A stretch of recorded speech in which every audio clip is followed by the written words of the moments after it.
Dynamite download. AEW 2020, John Silver. Special event, as you can see, SPD. For a splashing good time.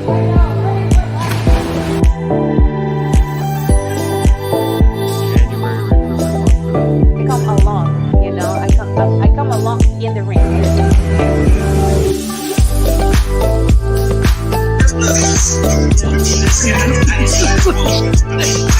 I would not want to hear that. I would not want You got great this year at SPD. Boy, weird.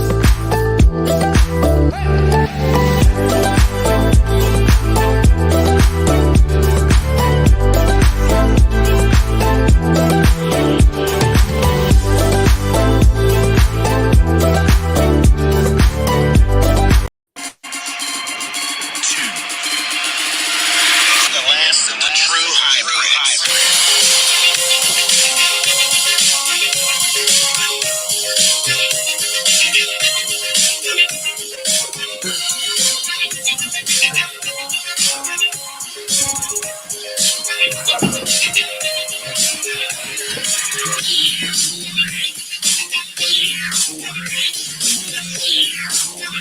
Man, this is one of the best.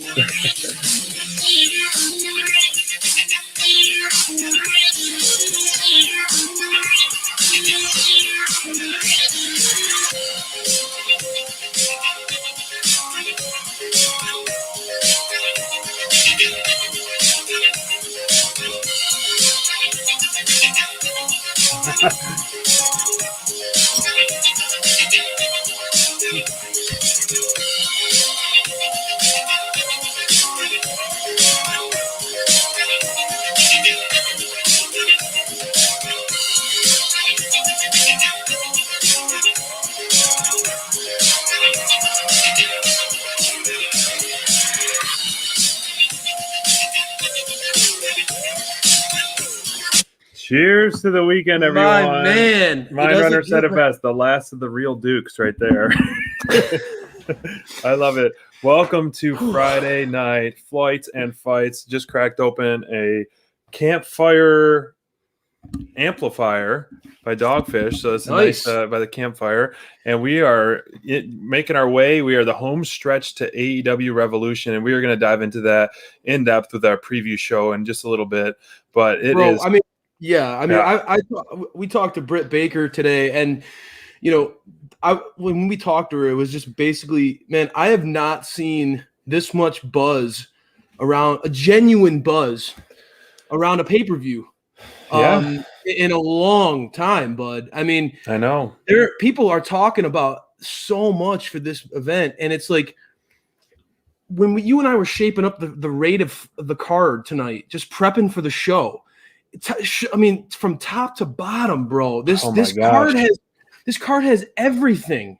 Everything you want. Storytelling, like high stakes, long-term payoffs, comedy up the wazoo, big moments. We're gonna have to talk about those big moments later tonight. I mean, there's so much to be excited for, and so to me, I'm gonna sit back. I'm gonna have a little Crown Vanilla. With some good cherries. I splurged. I'm gonna sip. It's all about those cherries. We're gonna talk about an amazing show because but first, do you know what day it is, Mike? Oh, it's the best day of the week, bro. You know what day it is? It's finally here, right? what day is it, Sean? It's Saturday, Sunday. It's Friday. What? I love this stuff. I can see Austin Gunn being the hype guy for him. Austin and Cole pair this up right now.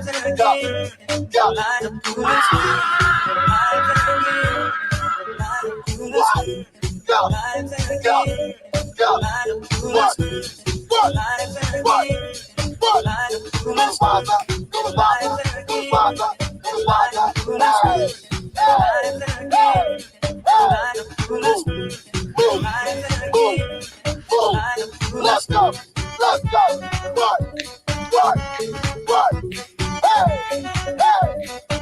Could you ever see Pac dancing like this? My God.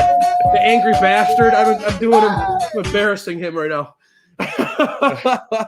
Oh my gosh. I mean, I agree, Mindrunner. Austin Gunn is a hype beast for sure, and he is the best man at that. But that video, I love that video. Watching that every Friday because the look on Mufasa's face and that dancing he could do is just incredible. Oh my gosh, man! That makes me feel good every single time I see it, and he's spot on. That captures the Friday love, man. And it's Revolution weekend, so there's a lot to be hyped about. For sure, absolutely. So why don't we just dive right into it? Because oh man, we got 9 scheduled matches for that. So we're going to start off with the AEW Revolution preview show from the Dukes of Dynamite download. And let me put up the master sheet right here. Does it all fit? And oh look at God, this. you can't even see anything. Let me zoom in. We'll go one gosh. by one. But look at this. I mean, it's just a beautiful looking card right here. And I mean, we should probably I have one of those little clickers. We should keep a tally of how many faces, how many talent we get to see on one night, because it's going to be absolutely jam packed for sure. And we'll start off with the buy-in, which was a pleasant surprise. I mean, we were extremely happy when this got announced, the buy-in. We have Thunder Rosa and Rio, which you'll notice when we put up these graphics, these are our picks too. So please tell us your picks in the chat as well. So Thunder Rosa and Rio versus Britt Baker and Reba or Rebel. It keeps going back and forth, flip-flopping. But I keep trying to correct you. It's Rebel. I keep trying every week. Okay. It's Rebel. Rebel, if she can't perform, Britt Baker is going to pick her own opponent. So she needs a doctor's note. And so what better place to get a doctor's note from than you know who? So the DMD, baby. So this one is going to be, we were really clamoring for Thunder and Maddie to be paired up, but obviously Thunder and Rio is just incredible team because those are two, professionals, top of their game, A+ competitors in the women's division. That should be fun. We saw them go against each other too, right. and what they were capable of. Both of them push the pace. They're such a blast to watch. But that they're going to bring the intensity. So Britt needs, if Rebel's going to be there, Britt's going to be up against some serious competition, man. I mean, seeing what the DMD has to face. Is she supposed to be the heel here? Because I feel awful for her right now. My goodness, what a match! It feels like the conspiracy theory is definitely in effect right now.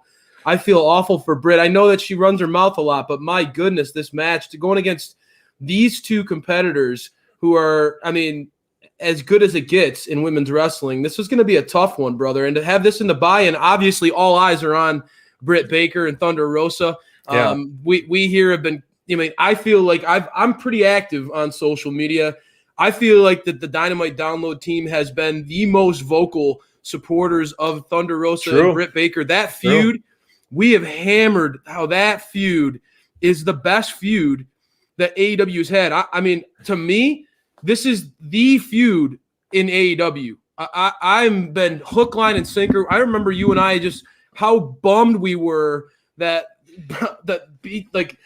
when we were building up to that potential matchup. We feel like this is a main event worthy match. Absolutely. So to have this in the buy-in, I just feel like, wow, AEW continues to spoil us as fans. It's just absolutely ridiculous. The fact that you're going to be able to see the star power in this match. Right. Again, this is what they do all the time. Free TV. This is why I'm more than willing to give them my money. Shut up and take my money. I cannot wait for Revolution. SPD, I'm thankful that Bonds is, unfortunately, I mean, we miss I think that the fans out there are bummed that they're not going to see Bonds tonight, obviously, but represent Bonds for us tonight. Tell us why you feel like Thunder Rosa and Riho take this.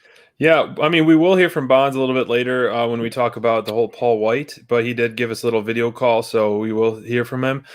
So, hey, everyone, for joining us. Davidson, Sharonica, thank you guys, Mindrunner, and joining us this Friday night. Cheers to the weekend. But, originally, I think – well, Thunder, I'm a huge supporter of that, and I think she is a champ, and she is a true professional. I love her dedication to her work and how – her in-ring work is just spot on. Britt Baker as well. I still believe, and I do think she is the face of the women's division, and the time is coming, and it's very soon, and it can't come soon enough. We've talked about it. It's more fun for a babyface to chase a heel champion. So this would make some great. I don't think this feud is. I think this feud is far from over, and which is going to be excellent. This is the feud of the AEW women's division for sure, and we are going to see just the next chapter unfold this weekend. And unfortunately, it's going to set the bar high for the show, even though it is just not just the buy-in, but is the buy-in. And I think the biggest wild card is, Rebel. I don't think she's going to compete because they kind of threw that in there. And I think that's probably why you're picking the DMD, because she's going to have a wild card in her back pocket. On paper, you see an ex-champ, a former NWA champ, a future AEW champ, in my opinion, with Thunder Rosa taking on Britt Baker and Rebel. And but to me, Thunder and Rio will take it for sure if the card stays as we see it. Yeah, well, and that's the thing. I think that Britt Baker is always, she's always scheming, and she's proven time and again. I think that we are more than ready to see Britt get some, get some of that luster back. I feel like a lot of people were disappointed when she lost in this tournament, and people forget what she's capable of in the ring. So I have a feeling, I've seen multiple things floated out there. Obviously, I've heard Deanna, the women's champion of Impact. I've heard that on social, and that would be a bombshell. That would be an absolute bombshell. Obviously, Britt and Deanna are close friends, have a long history together.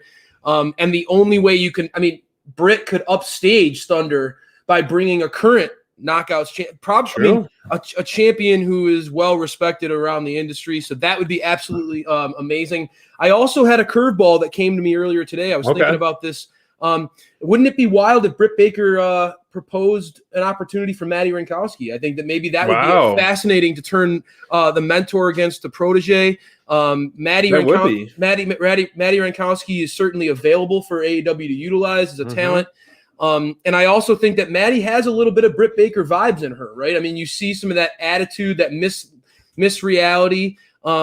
I think that Maddie would be more than happy to get out of Thunder's shadow, and what an opportunity that would be for her. So I can't predict the future. I don't know who Britt's partner is going to be. Right. I have learned over the course of my fandom here in AEW that I just don't bet against Britt Baker. I just don't bet against her. She's proven to consistently her smarts. She's consistently outsmarted her competition time and again. And I think that I'm not alone when I say that we're ready for Britt to take the throne. So, we've been ready for months, and we'll get a lot of those questions answered after this weekend, I think, in terms of where they're going. And that's something I want to talk about after we talk about Revolution, is how we would book the women's division for the next 6 months. So that's a topic I want to completely cover after Revolution. But if she does bring a surprise, it'll just be the start of many surprises in a night that we are really looking forward to. And the next match we're going to talk about is the former Le Champion and, the number one endorser, MJF of Dynamite Download, as the Drizzling Shits versus the current champion, Super Kick Party Young Bucks right here. And, last week on Friday Night Flights, we did a clean sweep. And I think maybe booking by SPD kind of have a little bit of influence in this and let it marinate for a while. And it makes so much sense. They really pushed the pedal to the metal on this feud the past few weeks with the whole Papa Buck and then the press conference last week. They really did a great job, as expected, with professional like Chris Jericho and Young Bucks, for a pay-per-view building feud. But I really hope, this is going to kick off the show. Tony Khan said it's going to kick off the show. So that would make it really interesting, because if either team wins, I have a feeling maybe either team will have some kind of influence in the battle royal potentially. If it comes down to like one guy left in the inner circle, do they help him out? Do they cost him it? Something like that, So yes, clean sweep. We think MJF and Chris Jericho, we think the resurgence of the inner circle is riding on an upward trajectory, and this would only just elevate it even more in storyline purposes. I think that it's very telling that the whole Dynamite Download team is behind booking by SPD. I think that I tried pushing that video this week on social because I feel like the more I see things come together, I think that you were a visionary in that video and that in that segment. I think that you convinced me handedly that the drama of the inner circle it merits this kind of path that you paved. I think that it would be beautiful and be very fitting if you give this group that gold, right, and elevate the stakes for what we believe will ultimately they will break up at some point. All good things come to an end. Sadly, especially when you have this much talent in one group, man. I think that we all agree the inner circle is even in its current iteration without Sammy, which is a huge star in and of itself. Even with this iteration, is just such a stacked group. But unfortunately, I think it is going to come to an end with the egos involved. Right. But man, wouldn't it be beautiful if there's championship gold on the line for this group to start to fight each other about, right? I think that it would be. I mean, obviously the Young Bucks. Matt delivered an incredibly passionate promo. Yes, and I always say it's so much harder to be a convincing, positive babyface, and for him to talk about his faith and his journey, that speaks a lot to his character. And I think that it would be easy if I was a parent, have my kid to root for the Young Bucks, but as a 34-year-old man whose favorite wrestler is a bastard, I think that it would be great to see MJF and Jericho, beat them and maybe even have a Dynamite Download favorite Wardlow factor into that match. I think it would be awesome, right? I mean, I think that then SPD, MJF's favorite podcast, gets to talk about him being a champion in AEW. This man deserves gold. This man deserves gold. He talks about it over and over again. The only two things he cares about is what, SPD? Green and gold. Amen, baby. That's right. And so let him have both for a little while, and then let him see that with great power comes great responsibility. The more gold, the more pressure MJF he's gonna show that he can't fake it anymore, and he just cares about himself. And it's gonna. But this dude, I think the booking by SPD, we're all behind you on this, and I think that later on the Battle Royal, I look forward to seeing who we take, because let's get into it, because honestly, you had me convinced. I went back and watched your argument for the way you think that this should all play out. And I just think that the story is so perfect. I would love, and you knew I when we were there live, brother. Yeah. Santana Ortiz had the chance that we were there live for that match, Santana Ortiz versus the Bucks. And I was firmly on side Santana and Ortiz. So although I think social media and all our, Dynamite Download, fans in our community were totally behind Santana Ortiz. We know we got a lot of Santana Ortiz, fans out there, including ourselves. You've converted me. I never was not a fan, but now I'm just so pro them. I mean, this is going to be filled with 15 tag teams. And so this could go both ways in terms of, I mean, this is going to develop more feuds. You're going to see Butcher and Blade and Bear Country go at it, which we saw in Dark, so they're going to have some, and then eventually I think break off to like a feud. Then you got 3 teams from the Dark Order. And of course you got Private Party in there, Santana Ortiz, Top Flight. You have the Gun Club in there. You have Pretty Pure Avalon now. So it's going to be a mess. And I think Santana Ortiz makes the most sense if they want to really further that feud and for that turmoil in the inner circle. But also I could see a Dark Order team winning too. And even though that essentially would pin, if Young Bucks retain, Dark Order, 2 babyface teams head to head, but it would kind of be fun to have the Dark Order back in the tag spotlight. So if Santana Ortiz don't win, obviously my number 2 pick would be, Silver and Reynolds. And we love them here, man. Right. And like, they're so easy to root for, dude. And man, watching Silver in action with Hangman, I watched it back again today, and it was just like, because Bonds' column inspired me to go back and watch it, because he was geeking out a little bit about Silver, man. Like, just Silver's offense. You and I both love Silver's offense. Yeah. He's just balls to the wall. He's got some great kicks. For sure. Surprising power. I mean, obviously he's the meat man for a reason. But that would be a lot of fun to see the Dark Order, get that push, get that opportunity. Because I know a lot of people were bummed that 10 didn't get into the ladder match, right? So it would be cool for that feel-good moment for a team like that to win. I agree. I think that you convinced me. Santana or Ortiz were my pick. And that's saying something because my favorite wrestler in the whole world is going to be in this match. And not on the graphic. Pac and Phoenix are late additions. And anytime that we see those two in the ring together, that is just an absolute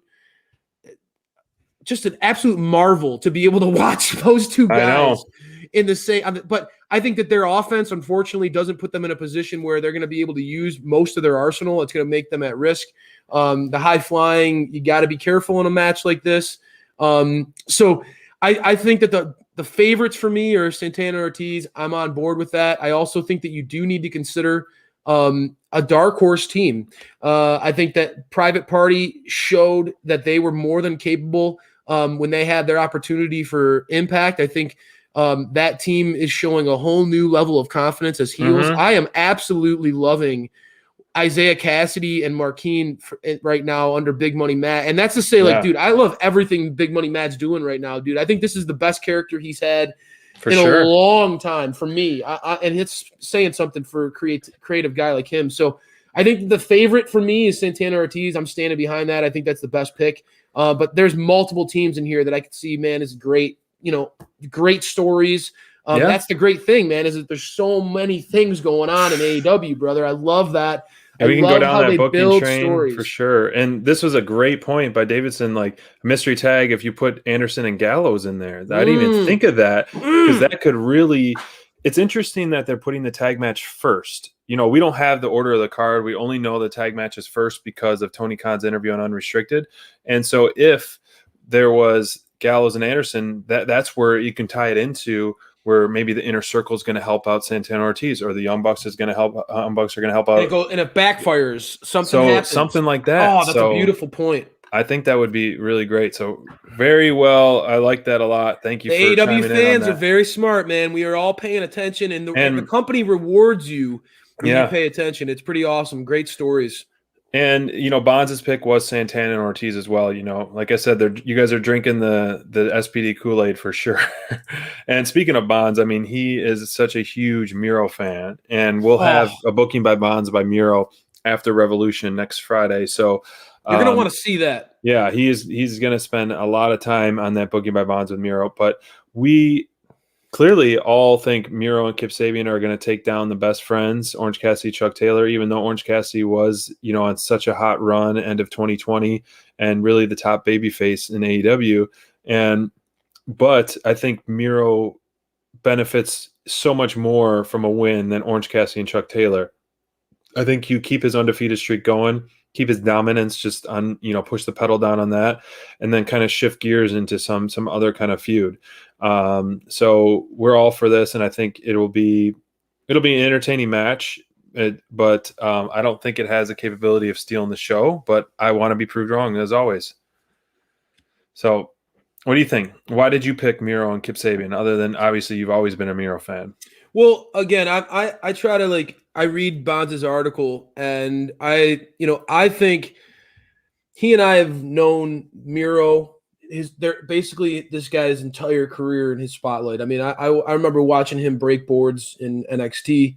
I've always been a fan of him, and we believe that this dude is pretty much everything you want in a star. He's interacts a lot with fans. We've listened to his interviews with Butch. He's great on Twitch. Just an awesome all-around dude. He's married to a beautiful star herself. And he's just a badass in the ring, dude. We know what he's capable of in the ring. And that's what I think I know Bonds, that's what I like when he geeks out about Miro. It's because he knows, dude, AEW has a diamond. This dude, they have a massive stud in Miro. True. And he knows that if they use him the way that he's like, dude, just let me book Miro. Just let me book Miro because I promise you. With just the glimmer of hope that Bonds got with that promo, I know this feud has been so weird for you because it started with a video game. It turned into a butler and a wedding, and now it seems like Miro has said, "Okay, enough. It's just about me kicking your ass and embarrassing you." I like Charles Taylor much more than Chuck Taylor. I think that maybe Miro beats some respect into Charles and maybe he changes the direction. Bonds in his column, he talks about how he felt like that promo was more of a message to the entire locker room, not just Orange Cassidy and Charles Taylor. Because you saw Miro was like he was flexing, he was screaming. He was looking scary, that's for sure. Yes, he looked like he was ready to destroy somebody. And I know that for me, I think this match will be kind of fun to see, like Sabian versus OC. Those two I know could put on some really fun offense together. I think that this match could actually be better than you think. I hope so. I think that the styles could work well together. Miro is going to push Chuck Taylor. I know Chuck he enjoys some, like when a match can get stiff, you can tell. Oh yeah. And Miro's definitely going to bring it to him. And I think that this is going to be a fun match. I honestly do. But I think that after reading Bonds' column and talking to him and hearing how passionate he is about Miro, there is no way I can't pick Miro in this one. And honestly, the best friends are missing I think the peanut butter of the peanut butter and jelly sandwich. I'm a peanut butter guy. Trent is much needed in the whole picture of the best friends. Maybe Miro beats them so bad that those guys go on the shelf for a little while. He sends a message and he gets a shot. I would love to see Miro honestly challenge for the FTW championship. I think that would be so sweet. Something needs to happen with that belt, which we'll cover another time. But I think they need to really incorporate it more. If we're not getting another belt anytime soon. Kip versus OC is going to be fun, and I think this is going to be a good match. But I think that ultimately Miro is the biggest star that AEW has in this feud, and they're gonna. I mean, OC's got his rub. OC's a made man, dude. He beat Chris Jericho. He beat Chris Jericho 2 out of 3. So you have to say. Yeah, OC is a made man. It doesn't matter. He probably won't take the pin anyway. But Miro's going to send a message in this match, dude. That's for sure. So you guys chime in and let us know in the chat what your guys' picks are for sure. But this one is I'm going against you. Big Money match. So we just talked about how amazing Big Money Matt, his character has been. Wow. And we got Big Money Matt in a Big Money match against Hangman at a Easy page. To say. And I know, right? Yeah. And the reason I picked Matt Hardy is just because I think he's just starting to hit his stride with this. He recruited TH2 as the debt collectors, and it's something that we want to see more and more and more. Granted, on the other side of the coin, once he loses, which ultimately I do think Hangman's going to win, but I think it just for the sake of talking about this, I want Matt Hardy to continue his just egotistic Big Money Matt. But when Hangman wins, Matt Hardy will be No Money Matt, and then it'll turn into this other, like, what is he going to do? Is he going to have to like sell his soul and collect cans to pay for his debt collectors? Sell his Corvette, that beautiful Corvette. Yeah. So things like that. I think that'll be a whole nother swerve to his character, which will be hilarious to watch on BTE and unfold on Dynamite. So I think that I want to. Like, I honestly am. I could see this going Matt Hardy's way. I could see that because clean. Well, now I think about it, I can maybe see my guy Jack Evans get involved. You never know. Matt Hardy's got a lot of helpers on his side too. But I think, like, now that I think about it, Hangman being broke would fit with him joining the Dark Order, kind of down on his luck. That would be interesting. I could see that happening, and Matt Hardy could certainly gloat about that, and that would be great. But for me, ultimately, I feel like, this show needs a few feel-good moments. Mm-hmm. And I think that the slow burn with the Dark Order has been happening for a long time. Right. I think that the fans are ready to see Hangman take the reins, be the star that we know he can be. We've seen him go through the downs already. Right. Let's that picture that you showed me with Hangman and John Silver when like that at the end of that night, of Dynamite, and you saw how happy Johnny Hungy was. Don't you want to see Johnny Hungy happy again? That's Johnny why Hungy deserves to be happy. He deserves to be happy, folks, and that's why I'm picking Hangman to win. I just think that it just is too fitting. I think that it would be great. It would be the fans want to see that cathartic moment where we see Hangman and the Dark Order celebrate together. Matt Hardy would be the perfect villain to lose, and Jack Evans is going to try to get involved. My man, the Dirtbag, is going to get in there. Private Party's probably going to get involved. But this would be a great moment for 10 to flex some muscle, maybe beat up a few of those guys. I can imagine him just tossing Jack Evans around. It would be have a moment, a feel-good moment on this show that's definitive. And I think that Hangman is ready, dude. Mm-hmm. And I'm not even the biggest. I mean, Hangman is undeniably a young star, and I know you love his offense. There is no denying his offense is sick. For sure.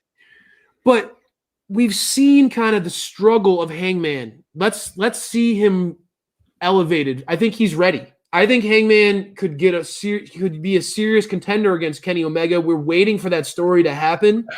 Yeah. Kenny, once this match happens at Revolution, who is his next competitor? I think that Hangman needs to be one of those guys. There's plenty of story there. And if Hangman is somebody needs to beat Kenny. I feel like the story is either the Bastard or the Hangman. I mean, to me, so I think that's why I picked Hangman in this one. I think that he's definitely the story is ready for it. I think that it's ready for him to seize the mantle. He's one of the top stars in AEW. This is one that is really, I mean, is a 50-50 in my opinion. Oh, Some no of doubt. them are a little bit more, obviously we all picked the more dominating ones that we feel that way, but this one could go both ways and can tell so many different stories both ways. With for example, the Miro one we just talked about, this should be the culmination and done of it, and I think ultimately the street fight, which we'll talk about shortly, should be the end of the battle and then move on.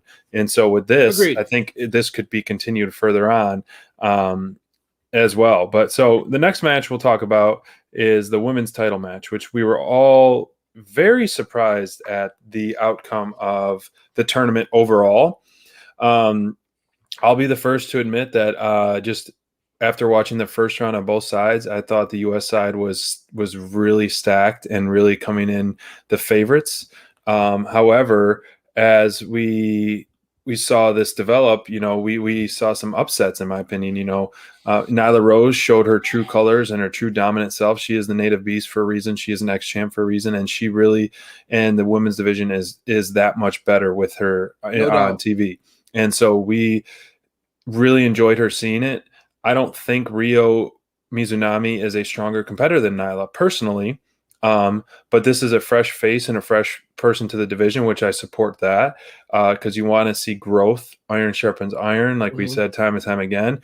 We're seeing additions to the roster overall. The men's side or the tag team side constantly. We'll give a quick salute to the captain for being all elite. Congratulations to the captain on that. And then we're going to see another announcement adding to the AEW roster. So adding more eyes on Ryo, who's we've seen before, but it's been a long time. We kind of forgot. Back into the mix of the AEW women's division is going to really benefit that way. But when you do a tournament, to me, you need to start a resurgence of a division or a fresh face or just something like that. And that's why it would have been perfect booking for Thunder to win or Britt Baker to win, which we really wanted her to win. But now we have Shida, who I think is going to do a successful defense. Say it again. Britt Baker should have won this tournament and became champion. All right. She will be the next champion. She will be the next champ. Period. All right. No, I mean, Shida will win. I didn't like SPD. I know, I just want us to be fair because honestly, dude, Ryo Mizunami, what we've seen of her is limited, and that's why we are more biased to the U.S. side. I can admit that, right? Mm-hmm. I know Britt Baker is the truth.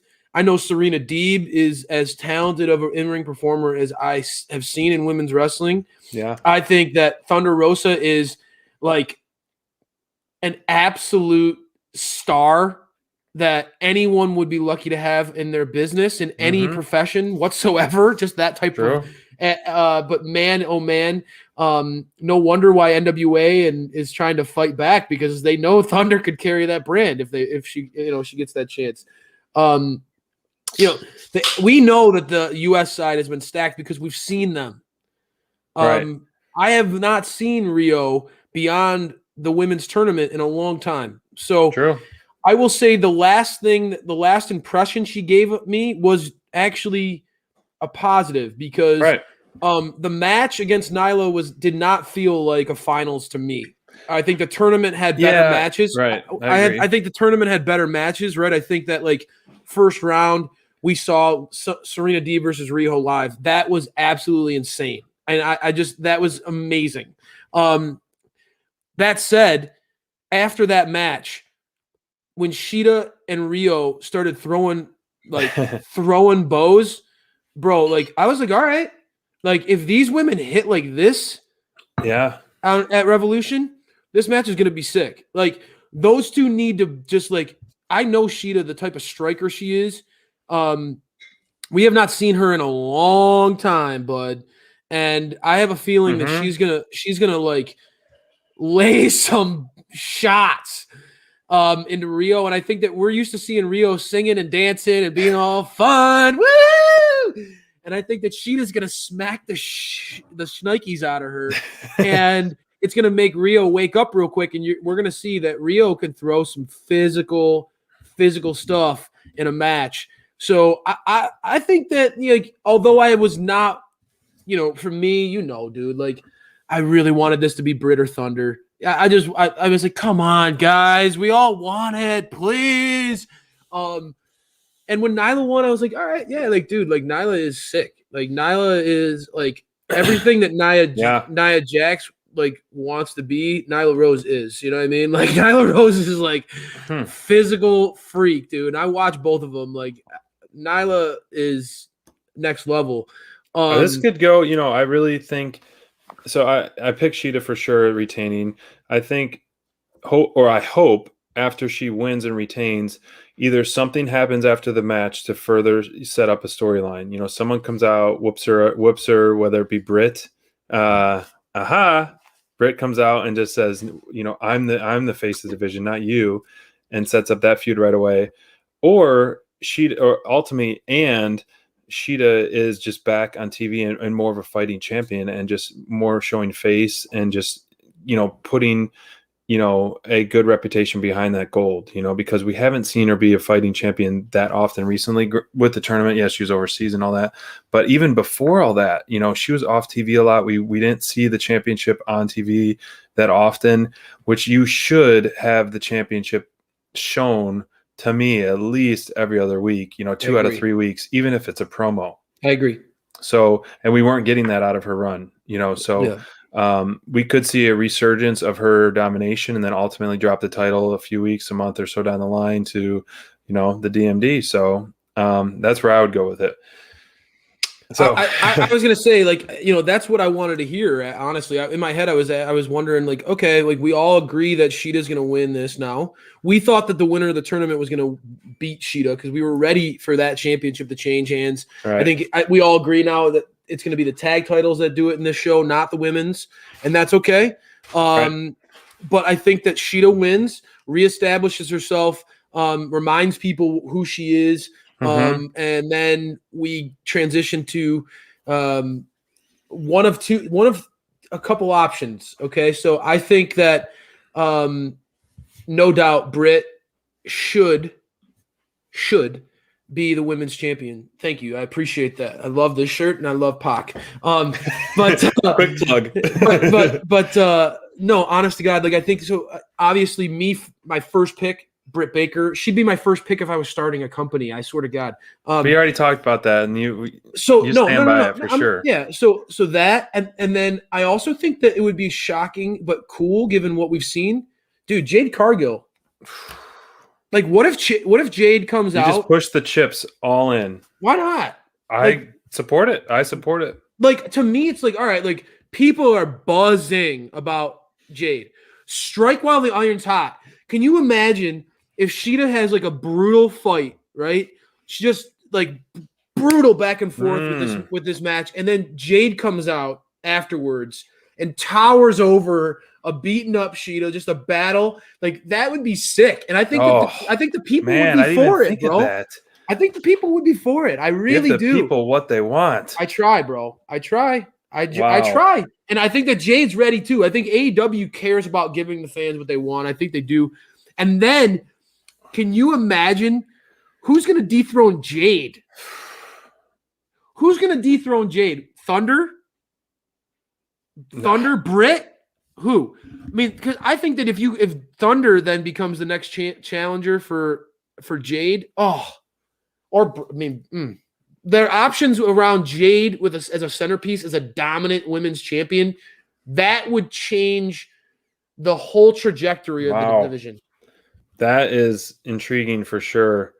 I'm glad you agree. I think that could be an awesome visual too. I think that Jade has proven, dude, how many times we like that visual with the double guns with Shaq was absolutely unbelievable. And I think that people recognize it. I think that there are very few people who, like, when they saw Jade on Dynamite, thought, wow, like, she can't cut it. No. Everybody saw Jade, saw what I saw, and that's a star. Yeah. Period. So I think that would be very interesting. I think AEW could hit a home run if they, like you said, push the chips in, dude. Push them all in. Sometimes when you have all aces, you go all in, you know, like, I don't know. That's a good point. You make a very, very good point. Thank you. That's not even something I thought about, but now it's getting me excited that it's even a possibility. So booking by Crayfish. We all have our moments. I like it. So here we go, Lori. Sting, our guy, Sting, the icon, street fight. You know, we completely gave a clean sweep for Sting and Darby Allin to win over Team Taz. And personally, I think this is going to be such a brilliant, well done match. The street fight cinematography, we're going to get some cool, like, maybe some like graveyard weird, you know, sets and things like that. And maybe there's going to be some fire. Spooky. I think there's going to be some spooky stuff. I think there's going to be some, because it's a street fight, you're going to have some random people like wandering the street, you know, and so it'll be like a random, maybe we'll see like Eric Redbeard in there, you know, just like coming out of a bar or something. Yeah, I get something it. like that. You know, I think it'll cool. You have the little cameos for sure. So this one, I don't even know where are they going to start the match? Are they going to start it in the ring, or are they going to start it in the street? Is this going to be a completely recorded match? You know, well, the last, the last big one that we saw that was like that was what the street fight with Santana Ortiz and the Best Friends, right? Yeah. So they just started walking towards the parking lot. You're right. Yeah, and I think that would be a good way to do it if they did like a nice like video like entrance of each team. I agree with you. I think that this feud is ready to explode. I think this is where it all comes to a head. They go separate ways after this. Yep. And Darby I think even tweeted that something like it all ends here or something. It all ends here. I think that you and I have talked about this leading up to this match. It's important to note. I think that Darby and Sting, their creativity, Darby has shown through the roof. Yeah, I mean, Darby has shown just this natural aura to him that, you know, like he's best utilized in a lot of these like skits that he makes, and it just I think that this is going to play into his strengths a lot. He's such a creative and like thoughtful dude. Yeah. And I think that the veteran, there's more veteran presence in this match than people realize. I mean, with Taz, but Brian Cage is such a veteran himself. Sting is the icon for a reason. I just think that there's no way that this won't be done well. I just think that this is it's just a very safe way to present this match. We've seen what's beautiful is that AEW has allowed in the last couple of weeks. They've seen Sting take a big power bomb. We've seen him dish out some awesome offense. We've seen Darby have that iconic moment where he comes down from the rafters. So I think that the cinematography and the build and the physicality has all set the stage that this is going to deliver. I do want to see Team Taz get involved in this match. I want to see Hobbs. I want to see Hook. I want to see Taz. I would love to see Taz get physical in this one. He's been very animated. Like he's been animated on social. He's been showing a lot of his old school stuff, and I think that Taz does have something more to give in this environment. I think that'd be great. But I think Team Taz is going to throw everything they have at Darby and Sting, and I think that Darby and Sting are still going to come out the triumphant, conquering heroes. And then I think that Darby needs to move on to a challenger that would, I think, be a better fit for his size. I think that we've seen Darby get thrown around a lot, and it's time for him. We've also seen him in recent weeks have matches with Joey Janela and things like that, where he's been much more on a similar body set type. I'd like to see him get a challenger like Phoenix. I'd like to see him get a challenger perhaps like Pac, perhaps like more in his body, Sammy Guevara, somebody coming in where it's MJF. There are multiple people who he could have matches that are more his size than the Brian Cage. I think that you and I have talked about it. He's been thrown around too much. I don't want to see my TNT champion dragged through in a body bag. I want to see him, have some, and I think that there's a lot that Darby has to offer from a technical side that I was surprised by in some of his more recent matches. So I'd love to see him get that opportunity. And now that could even be from within Team Taz. If Ricky Starks still holds on, that could be a new challenger. But I think that there's definitely more of a craving for Darby to fight people his size and have that kind of run. That's my opinion. So what do you before we switch into the next match, which is we're going to talk about the ladder match, which was a pleasant surprise when Tony Khan told me that the winner of that is going to face Darby on Wednesday, the very next Dynamite. And if Darby doesn't show up or can't show up physically, he forfeits the title. So that got me thinking. I was like, wow, this is a quick 1-2 punch with the, really high stakes at with this ladder match. Yeah. Usually you don't get a shot that quick. We're talking to other things like a Royal Rumble. You win that, you get it at WrestleMania. So it's a long build. This is like really an instant title shot almost. And so Darby Allin, do you think he needs to keep the title on him to be as, I don't want to say relevant, but that's like where I'm going. Do you think he needs it to really have this support and spotlight with that title on? No, of course do you not. Do you think Darby can segue into something different after this street fight and lose the title quickly, which is the very next Dynamite on March 10th, to the winner of the Face of Revolution ladder match? I think that certainly would be fascinating given the talent that's in this match. Right. I think it would be pretty awesome. But I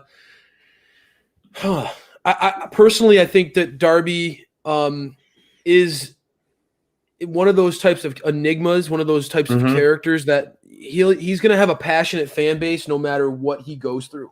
And no matter what his standing is in the company, just like an Orange Cassidy, right? I mean, we talked about Orange Cassidy earlier on tonight, and I think that he's that type of character where there are going to be people who just love Darby Allin and all he stands for, and the way that he carries himself, his creative style, the fact that he's willing to be who he is in such a macho industry, it's pretty cool.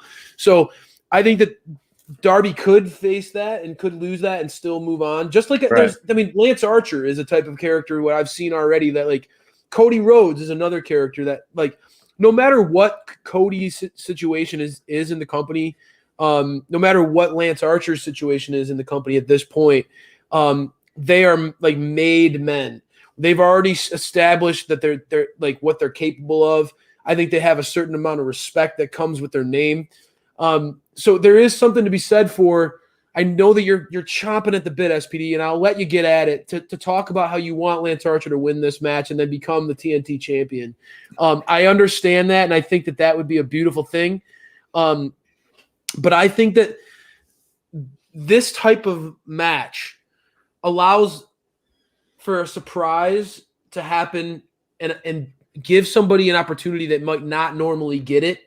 in a awesome fashion. So I think the surprise entrant would be a great way to go in this one.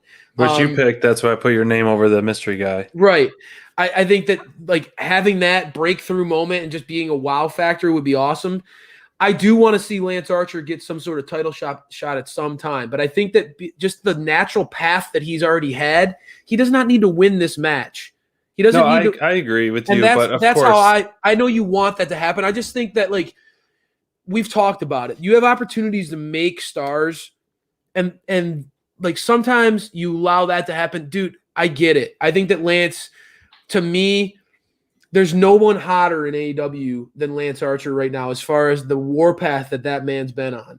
true. We just did a poll, and he had a bet. We said who has the best 2021 so far, Kenny Omega or Lance Archer, and Archer won with over 300 votes on our Instagram. It was like 70% to 30% or even more than that, and it was just through the roof that everyone feels that Archer has had a more dominant 21 than Kenny, which is crazy to think and to believe. But it's hard to yes, I want anything with Lance. I want him to win and succeed, and he is just absolutely on fire right now. And I think he's more intriguing right now to be feuding with Kenny after this, because like we've said time and time again, and you said, no one's going to look weak in this match. Whoever wins, it's not going to be, oh, I beat you, like Scorpio Sky in commentary. It's just, I overcame the odds. It's almost a stealing victory, like last man standing, who has the longest stamina, and so this mystery opponent, whoever it may be, it makes sense if they do win and then they win again at the very next Dynamite to get the title. That really just makes a huge impact.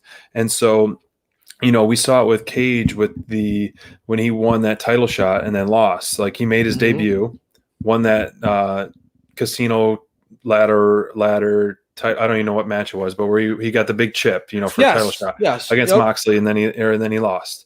And so it still didn't slow him down too much, but it would have made his debut even that much more impactful. You come in as a surprise entrance. 3 days later, you win a title in a company that you haven't been on. Like, okay, you showed up and like, this is my show now, whoever this may be. So I think that is very intriguing storytelling. Obviously Penta is just he can just shift to the back into the death triangle, because I felt like they were really talking about the death triangle a lot. Like, we didn't really have seen this before, when Pac and Phoenix have teamed in a 3-man tags and stuff. They weren't like, of the death triangle. They really focused on 2 members of the death triangle. They kept pushing 2 members of the death triangle and all that. And so I think you can shift that into there easily. Cody can go wherever he wants, of course. Unfortunately, we found out Bowens has got a knee injury. How serious that is for the Acclaimed and Caster, who knows? Scorpio Sky, the world, he's back, and I love seeing him on TV. But like you said, Mindrunner, we talked about this, Crayfish and I, Sean Spears would be a fun 6th entrance, or Willie Hobbs. Will Hobbs, like, if you put the street fight before this, and if you want to continue that feud with Darby, or kind of put the ultimate nail in the coffin, have Will Hobbs be the last member, win it, and then dethrone Darby, something like that. Yeah. But it would be also great for Sean Spears, because then you can really have the 4 horsemen, coming together and being a dominant force with some great momentum. So I was thinking, and I know that I probably am going to come off kind of crazy here, but you talk Sean Spears, and I that's, as the time was going on, I was debating who I thought that would be, right? Who that surprise entrant would be. And at this point in time, hear me out. I think that Sean Spears is the entrant, and that's how I would book it. And I think that he would actually help Cody win at the end. He would, and Cody would become the last member of the Horsemen. It would be Spears, Cody with Arn Anderson, who's also a founding member, because Arn's his coach, Tully, and the FTR. Right. I feel I would have FTR run out and get involved in this match and kind of maybe cost somebody like an Archer, like maybe Archer's this close to winning, have FTR help get involved in that match. I would go all in on the Horseman angle here. And I think that Sean Spears taking that role and like Cody becoming either Sean Spears winning or Cody winning. I could see either happening. But I want the AEW to go all in on the Four Horsemen idea. I think that they're like, to me, if you add Cody to that mix, and we saw Arn, I know that this is why we saw Arn it was come interesting out. at the end. We saw Arn come out last week at Dynamite, and he threw up the Four Horsemen sign. He did. And I think that that would instantly give Cody direction again. Cody is a star. I don't know, either that or Sean Spears gets revenge on Cody and he becomes the leader and takes the TNT championship. Either way, I think Sean Spears plays a role in this match. And I think that ultimately he rises to the top. So I think that, to me, Sean Spears. Sean Spears is the X factor in this match for me. I think it makes too much sense. At the end, I feel like he's going to be the guy who wins this match. I think that the Four Horsemen, you go all in on that angle. You have Sean Spears and Cody go head to head at some point in that matchup. You know that history is there with the chairman, and then they both have Horseman roots in some way. So I think that would be a really beautiful thing. We'll see what happens, but I think that Sean Spears was a wild card. You need to strike while the iron is hot. People are buzzing about the FTR Horseman angle right now. I don't know. Are you as excited about the Horseman as I am? I'm getting there. I know you. I mean, you're just like pins and needles for FTR, and I really love FTR. And I was. You didn't for a long time. You're right. I didn't. It makes me happy to hear that I did not enjoy them in WWE because of their poor booking. The Revival was a boring team to me. They are really hitting their stride even more when they won the titles. I think they're better now without the titles than they were with the titles. This feud with Jurassic Express, I know you're a big Jurassic Express fan. This feud with Jurassic Express has really pushed them. Dax and Jungle Boy are putting on some clinics, dude. I agree. I mean, they are, and it's fun to watch. I'm all in on the Horsemen, bro. I'm all in, and I honestly think that if they'd go all in on it, you'll become a huge advocate of it, like I am. I am a huge advocate now. You've come around to FTR, and I think that if they go all in with Sean Spears, and they know, dude, this guy is a pro. Yeah. This dude is a pro, and he puts in the work. I think that Sean Spears is ready. That would be an awesome moment. I don't know. I'm all in. Maybe it's the heel in me, but I think that would be a cool thing. I don't know. I love the Horsemen. There's so many different, like this one. I think this is the one I'm most looking forward to, honestly, the ladder match. And that's cool. It's a 9-match card. And I think this one is really going to tell a lot of stories and just be so exciting. And so I can't wait for this one, man. I was hoping that they'd open the show, but if they're going to give us a slow build, I guess I kind of put our order of discussing this the way I kind of would book it, the way the show. So, obviously the buy-in, then you have the tag title match, then you follow it right up with the battle royal. I don't know if you do that right away or you wait till later in the show so you can keep the momentum. Then you got Miro Kip, Big Money, Women's, the street fight, which technically will kind of be, actually you have to probably have the street fight before the main event so they can get the ring ready for timing purposes, because I'm sure they're going to have to do that. A lot of ring adjustments, with the ladder match, there's going to be a lot of bodies and debris and probably tables and stuff out. So you're going to need some time to kill for that, for sure. But speaking of getting the match ready or the ring ready, we have the exploding barbed wire death match, which nothing against Moxley, but Kenny Omega is absolutely 100% the best champ right now in the business, globally, worldwide, even in North Carolina. You love that, dude. It's so funny. So this is going to be like you said, it might be a little struggle for me to watch. Make sure depending you on have a how- blankie. That's I all I'm might gonna have a say. little blankie, Yeah. for sure. Make sure you have You're your gonna baby need it. Yoda. You're gonna Have need your it. baby Yoda. I will. Yeah, you'll snuggle my your baby watching Yoda. buddy. Yeah, you're watching, But buddy. there's, John Moxley was an outstanding champ, and momentum is riding high with him again. But Kenny Omega, there's nothing stopping him right now. I think the community believes it. We believe it that he's going to be champ for probably all of 2021, and he deserves it. And it's going to be great to watch. He's put in his due time. He deserves it, and he's going to essentially put down Moxley. And I think once this match is over, we Moxley might take a little break. We sadly should. we might not see him on TV. How do you bounce back from this and just show up on there?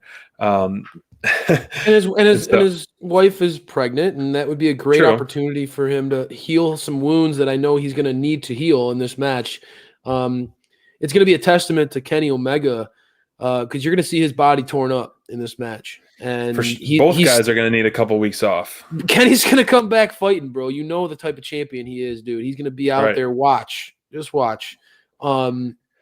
But I believe in Kenny Omega that much. I think that Kenny Omega is just an absolute like bona fide star, and he'll be on the show. He's probably not going to get physical for a little bit, but because that Moxley's going to take an ounce of flesh from Omega, he ain't going to go down without a fight. Sure. And so there's going to be some blood. There's going to be some real moments where you're going to get queasy. This is definitely going to need to be the main event just so the kids fall asleep before this match, because here's what everyone's talking about is the markup that Kenny Omega drew. Oh gosh. This is the first time I'm seeing this too. Yeah, that's great. Oh my gosh. Oh gosh. Exploding platforms with more barbed wire all around it. Mox with his hair on fire. Barbed it's gonna all this is gonna happen too, dude. Explosion. Oh my gosh. Somebody's going to go through a table that's been... How are they going to get outside the ring when the rings are covered with barbed wire? They're going to get thrown over top or climb the turnbuckle. It's going to be bloody and crazy, bro. You know it's going to be that way. And this match is going to put some people on notice for what people are willing to give up to win the ultimate prize in professional wrestling. And then they're going to say, wrestling's fake. I don't think use the F word. I don't think anybody's going to say that after this one. I think that this is going to be brutal and violent, and it's going to really showcase what it takes to. You're going to when Kenny Omega, whoever emerges as the champion in this one, and we believe it's going to be Kenny, right? Yeah. Imagine what it's going to take that belt off of him if he's willing to go through what we know he's going to have to go through in this one. Moxley is going to be. It's going to be a war. Mm-hmm. It's going to be a absolute war in the ring. And I'm excited for Kenny to be able to put on a beautiful violence with somebody who I think Moxley has proven over the course of his career. SPD, I know that you haven't watching John Moxley I'm an Ohio guy, and so I automatically root for guys who are from my home in any that's why I'm a Wardlow guy, and I always root for Moxley because he's an underdog kid from Ohio that made it, and dude, this is he will give everything in this match, right? But I think that this is going to be one of those main events where you're going to kind of be in awe. Right. I wonder what's going to – how do you think that this plays out? We all agree that Kenny's going to win in the end. It's going to be and do you think that Don Callis gets involved and that's how he wins? Is what do you see? Or do you think it's just going to be Kenny, Mox, violent, but no shenanigans, just a violent match? Because I think that's a big part of why I think it's honestly gonna be Kenny and Mox. I don't think they're gonna be outside shenanigans. I don't know. I think that there's people who think that that's gonna happen. I hope that doesn't happen. I wouldn't want to be anywhere near a ring full of barbed wire personally. Right. If I'm the Good Brothers, if I'm Don Callis, I don't even want to risk being close to barbed wire. No. Yeah. Something exploding by me, Yeah. So I think it will be. We've seen so much of those shenanigans as of late. I think as true professionals and they're settling it in the ring, that there won't be. It'll be Kenny standing tall. Both guys literally probably can barely stand up and fade to black, which would be great.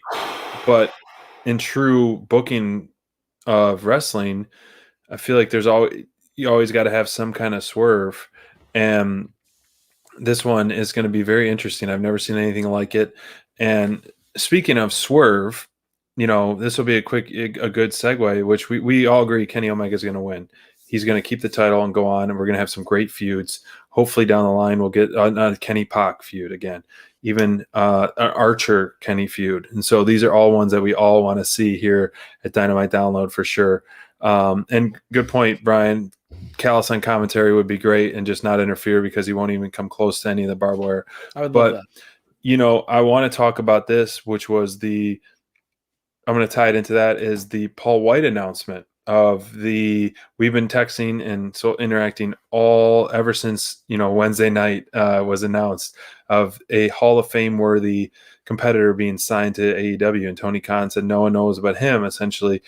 Do you think this person will have an impact in a match, or will it be some kind of just an announced debut? Do you think they interfere? Do you think they show up? Do you think something like that happens with the announcement?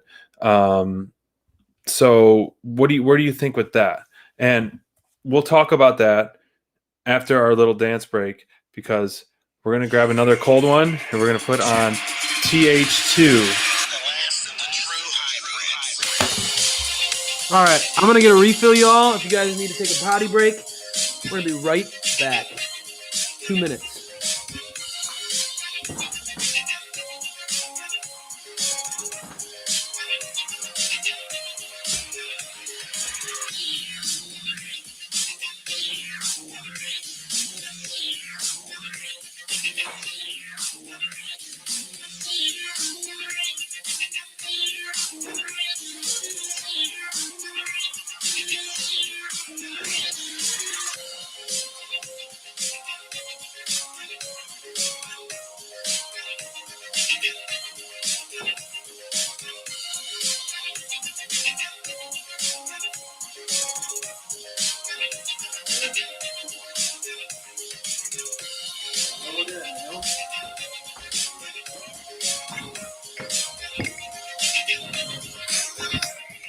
That wasn't even 2 minutes. That was a great. Thank you guys. Thanks for hanging in there with us.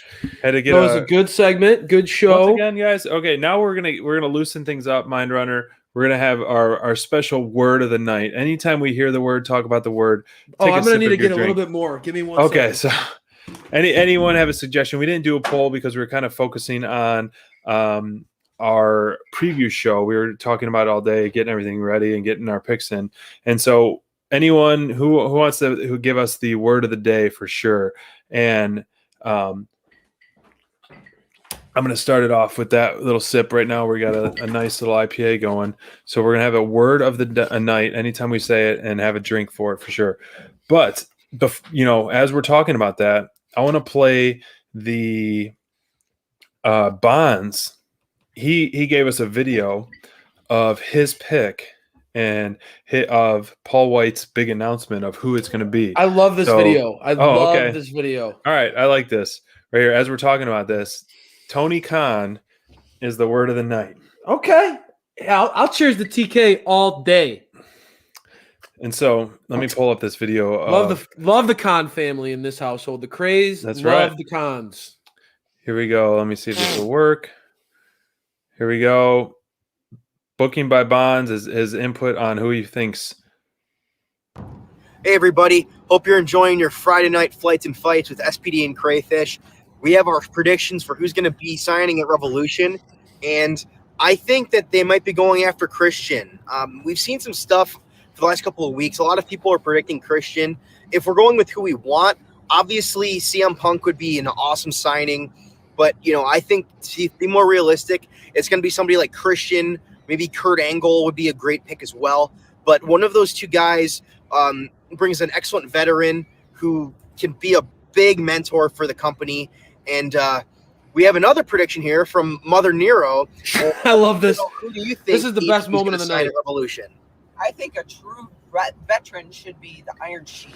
The Iron Sheik. You jabroni! Oh, wow. So we heard it here first, folks. Mother Nero thinks the Iron Sheik is going to be the new signee at Revolution. I can't wait to see if she's right or if I'm right. Can't wait. It's going to be a great show. Enjoy your Friday, guys. Oh man, I love that. When Bond sent that to us today, I was dying. I actually spoiled the joke because I couldn't hold it in. I think it's that funny. I tagged Yeah. the Iron Sheik because you jabroni. That would be the best, man. I would love to see she cut some massive promos. Mother Nero coming in hot with a great pick. But Bonds honestly picks one of the favorites. he will make you humble. Tony Khan, he will make you humble. The That would be TK. so great. But honestly, dude, like Bonds mentioned Christian. I'm just visualizing Iron Sheik is all elite. I'm just loving it. I want that. That'd be so funny. But no, I think Bonds mentions Christian, and I think Christian makes a lot of sense.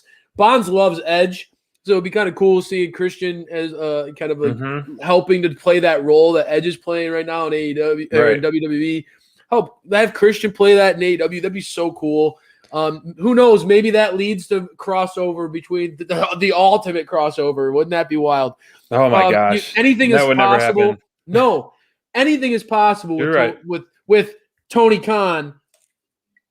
The Forbidden Door himself. That's right. You'd never say never with that man. That's true. You're right. But no, so honestly, who's your pick? Well, Let's say wait a a want. second. You're jumping in, and you okay? Go ahead. Who's your pick, Pee Wee? Or no, but we have, Mother Nero has spoken. That was some great stuff right there, and I do like Bonds' pick with Christian. I think, as we saw, if you watched the Royal Rumble in WWE, he's still got some stuff in the tank, and he is definitely Hall of Fame worthy for sure. I haven't thought in depth of him in terms of where you'd place him in AEW's booking landscape right now, and so. To me, this is really hard, man. We keep going back and forth about stuff. Okay, so want obviously would be CM Punk, because I think it would just be like we've all wanted that time and time again.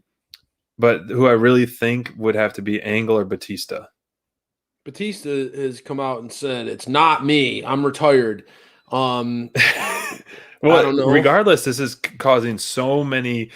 Everybody, that's the thing is like shelf guys buzz. It's wild because like you get involved in these conversations with fans online, and it's like, well, you're an idiot. Don't you know he's already been in the Hall of Fame in 2018 and all this stuff? It's like, dude, like we're all just guessing. We're all just picking clues together. You were like doing the speaking of it's true. You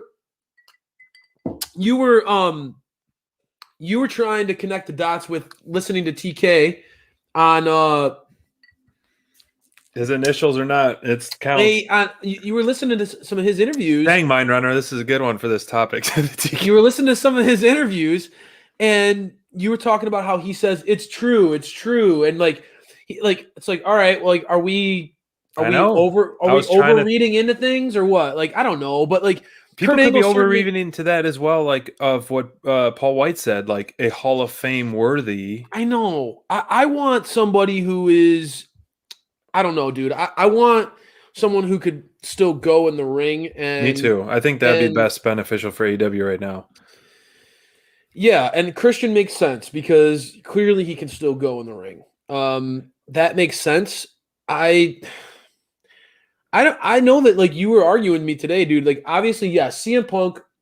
I've always been a CM Punk fan, but I think when he went back to WWE after all that stuff, and he could have gone to AEW, I'm kind of dude. He like that was a very poor decision on his part. He could have changed the landscape of professional wrestling.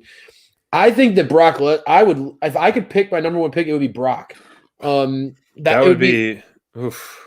I know it's controversial, but I just think about Brock Lesnar against Lance Archer. I think about Brock Lesnar against Cody. I think Brock Lesnar against Wardlow. I think Brock Lesnar against Brian Cage. I How think many Brock. I how think many Brock, guys do you think Brock would go over for in AEW? Personally, Brock's proven that he's willing to do that. I don't think that Brock's got that kind of ego. I really don't. I think that would like Brock's about the money, bro. Like Brock's about the big paydays and the big events. And I don't know, dude. I that to me, I get it. I get it. We want to see the current.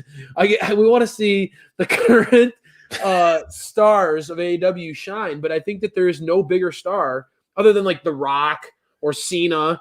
Like, come on, like those guys are never. They're not gonna. That's Brock's not gonna been be so it. loyal. Cena is so loyal, which they should be. Which Brock's not loyal, bro. Brock's loyal to himself and his pocketbook. Brock is like MJF. He's going for the green and the gold. And the gold, baby. Say it again. The green and the gold, baby. That's right, dude. And I just think that would make a lot of sense.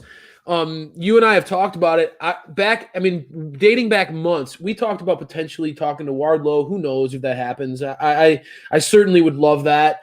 But I think from day one, as a Cleveland boy and as a guy who likes big, strong, athletic, badass wrestlers, I just like my wrestlers to be like that. Most of them, anyway.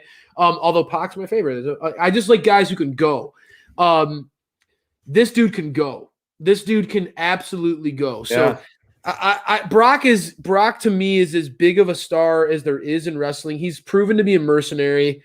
The Khans can make a payday. He could still go, and he could put over some guys in this company. And dude, imagine him versus Lance Archer, bro. Imagine Lance Archer versus Brock Lesnar. I know. That'd be amazing. I personally think that that's more exciting than. I mean, I think that CM Punk would be great if you put him in feuds with like MJF, right? Some guys Ricky Starks, guys who can cut promos. CM Punk all day. That would be awesome. But for me, I look at the landscape of AEW, Brock Lesnar, the size, the strength, the athleticism, what he could teach.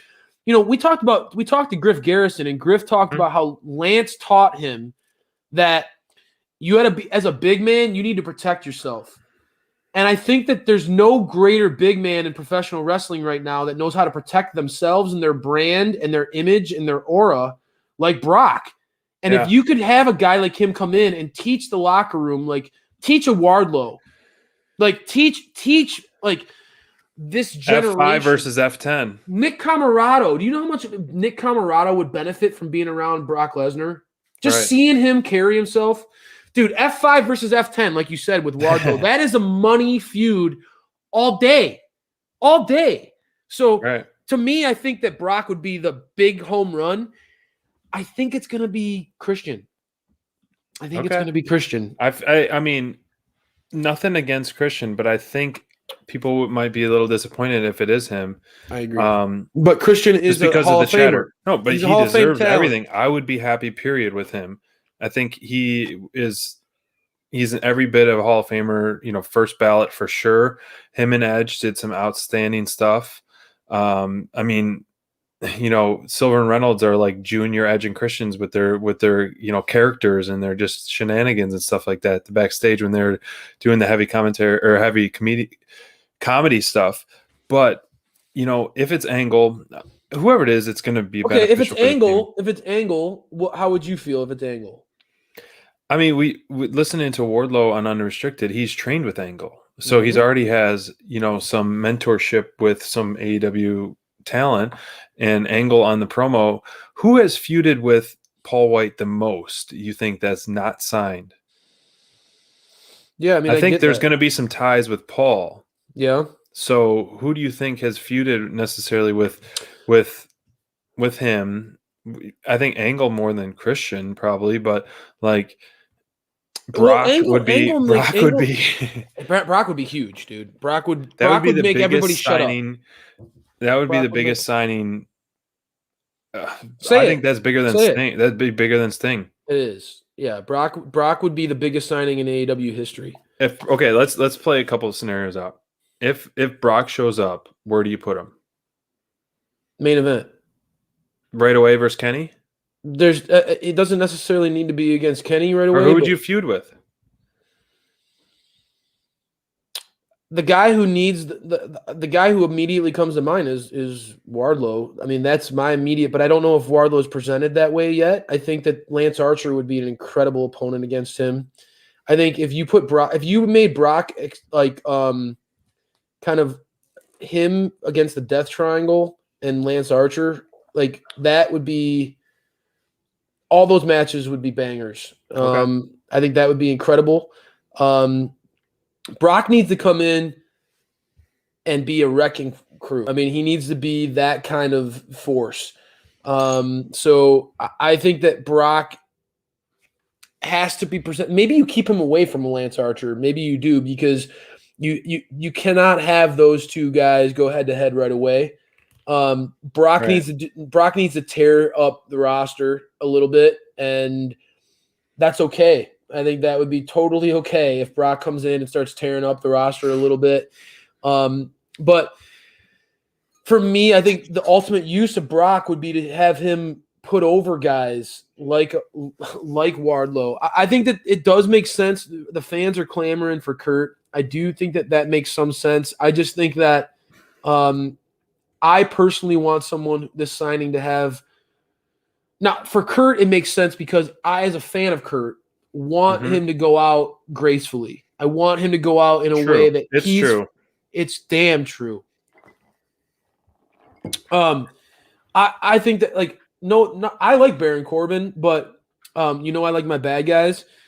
But that feud with Baron Corbin was very sad for Kurt to go out.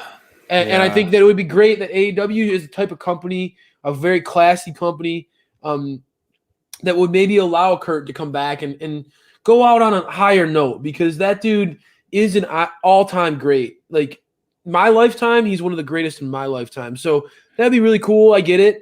And I would be happy with that. But I would be very happy with that.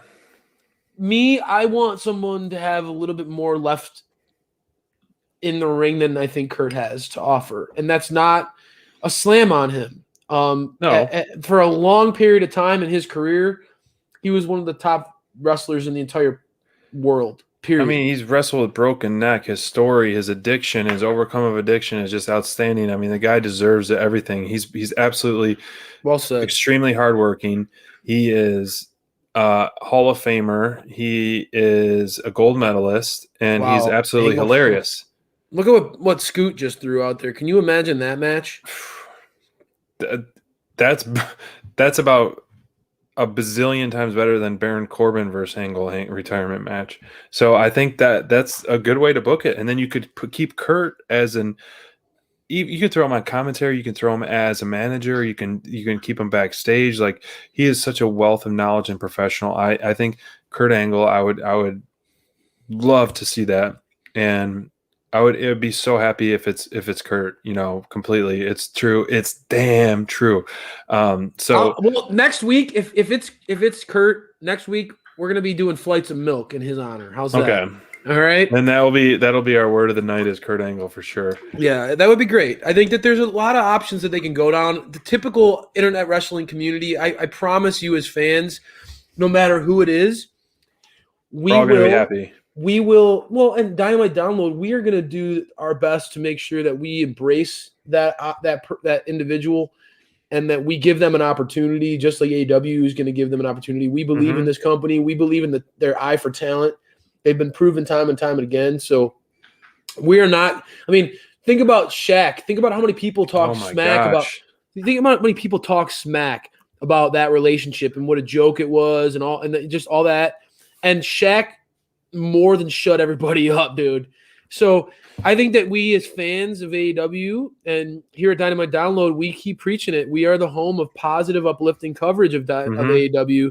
True. And the reason why is that we like to live that way, but we look at this company and we are completely it makes us happy. Mm-hmm. You and I talk about this. Wednesday and Friday nights are joys in our week.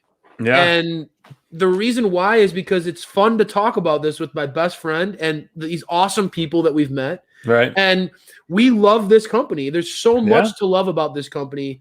I think that it's so cool to see the buzz around this pay-per-view, Sean. It's just absolutely awesome because, like, Through the roof. I haven't seen I haven't seen maybe I'm getting in a little bubble of positivity. I love my little AEW. Please don't be mean.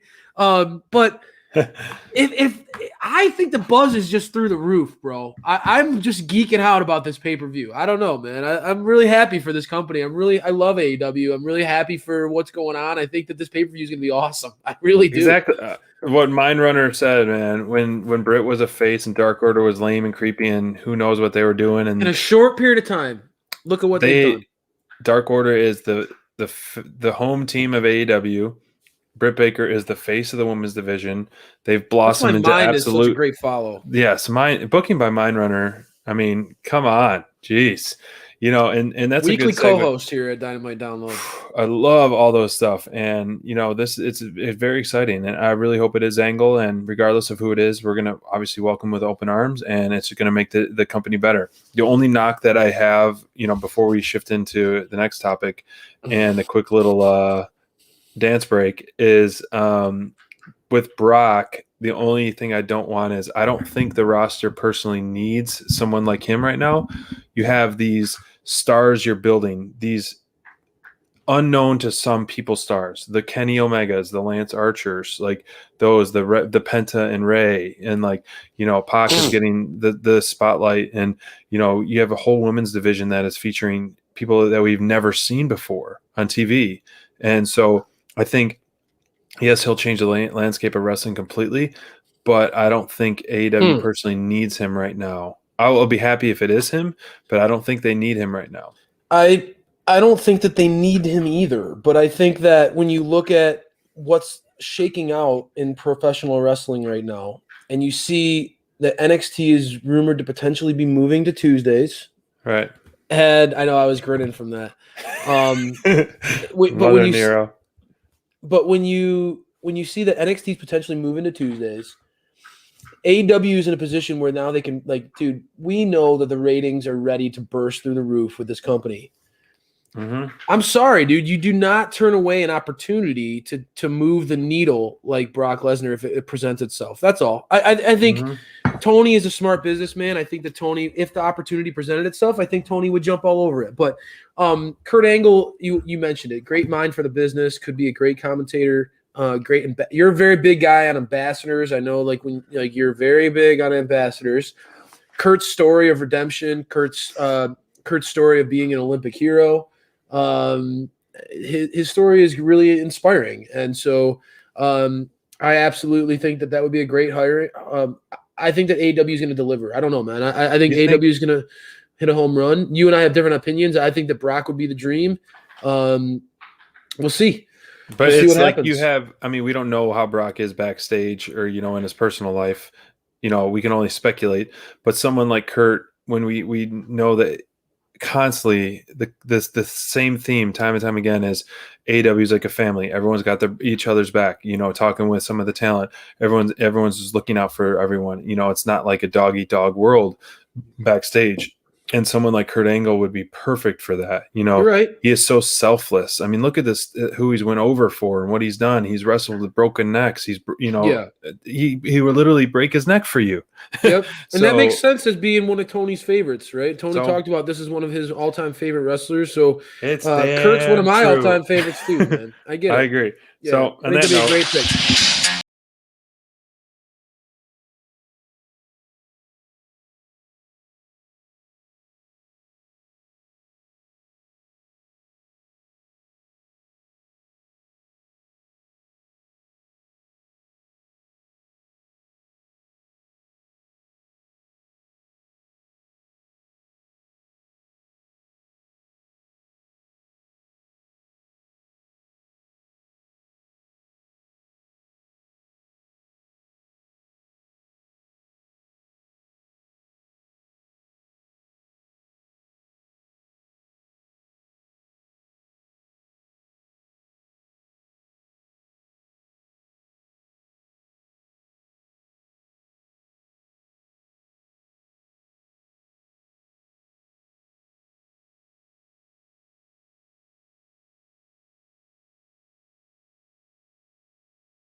You got to bring the tree in for sure. You know it. Oh my god. It's Jungle Boy, bro. Oh man, I agree, Brian. Best money, Tony. Oh gosh, we said his name. Tony Khan has spent. It is up there man. for Maybe sure. one day people will say that about Dynamite Download. Man, that's the best money that Tony Khan has ever spent. That's true. That's a good point. Aha! Aha! I said Tony, and you didn't drink. Oh so. shoot. I'm running pretty low. All right, the last. Yeah, the tree cameo. It has to make an appearance in honor of Jericho tonight too. Remember that potted plant? Remember that? Oh god, he had a whole feud over a plant. My gosh, that's great. That's just a true professional. I mean, you talked about on our show 2 nights ago is how Cody Rhodes can have a match with him his microphone, and how Pac and Phoenix, I said, they can have a match with Larry Moe and Curly. You know, Jericho had a feud with a potted plant, and it worked. That just showed. I love it. Yeah, no wonder why he can have he has great chemistry with MJF. If he can have great chemistry with a plant, he can have chemistry with that jerk. I know. Yeah. So the last question I wanted to bring up was, I know this is kind of in depth, but like, if you could, we kind of briefly talked about it, but if you could book out the women's division for the next 6 months, like, where do you see this developing? Like, if you were to say in 6 months, you're trying to hit you're trying to hit the heart right now, aren't you? You know, I've been drinking Crown Royal, and now you're saying, all right, Crayfish, get emotional. Why don't you lead us off? Because I need to filter my opinions for a little bit here, because I'm very passionate about this topic, and I really feel like I have a lot to say. So I want you to get what you have to say in. So I'm not going to dive super in depth about it, but if I had to say, like, the next 6 months, you know, in 6 months' time from today, you know, we're, you know, September, if we come in September 5th, well, I think Britt Baker should have gold around her waist. There should be a well-established tag team feuds in the women division. Jade is undefeated still. And Thunder is officially signed to AEW. Like, those are the main things. I mean, those are 4 interesting things. A tag division established. No belts yet. No, but it's not ready established. Yet. Yeah. Jade undefeated. At that point, I think she should be like 20-0. Just like she should, you know, we talk about, you know, the squashes we see on Dark, which is sometimes comical and annoying. It's like, but really, it'd be perfect for Jade. Yeah, she'd be great with those. She would. But I don't think those I think you don't even put her on Dark. Just keep keeping her on TV. That she deserves to be on TV. She's your next Goldberg, right? That's a good point. She's your next Goldberg. But as I'm going off different tangent, tomorrow's Dark is going to be awesome because we're featuring Thunder, Archer, Penta, Evans. Like, this is a Dark that I want to see. Is tomorrow for sure. But anyways, undefeated Jade, Thunder officially signed to AEW, which in 6 months I would still be happy with a Britt Thunder feud going on. But at that point, you could still kind of have Thunder segue into some other kind of feud. But as long as she's still in the picture and officially signed, Britt, you know, is being the egocentric, testify, my brother, champion, where she is, you know, stealing wins and cheating to win and just really eating into that. And then you have a more featured waiting room segment on Dynamite and also or the new show that they're going to feature. So, without getting in too crazy depth, those are where I stand. Keep going. That's where I stand. Oh my gosh, sometimes it's better to hear people praise what I love than me talk about it. And I love hearing you just talk about, man, like, I want to see more Thunder Rosa and Britt Baker. That's all I want. And now Jade, throw Jade in there. Right. Do it up, brother. I love it, man. I think this AEW women's division, people are stupid if they think that this is it. This isn't division isn't stacked. If AEW needs to work on signing those NWA talents, because we know Serena Deeb and Thunder Rosa would be just pure perfection. But they're so smart, man. They have business relationships with Impact and with NWA, and I just think that they're so smart in how they utilize those relationships. I can't wait for them to utilize the relationships in the women's division more in Impact. I think that like we've seen Serena Deeb and Thunder Rosa because of the relationship with NWA. Bro, you have no idea, man. There's so many talents. Like Deonna Purrazzo is legit, like kind of like a more technical like Britt's got a little bit more physicality to her, right?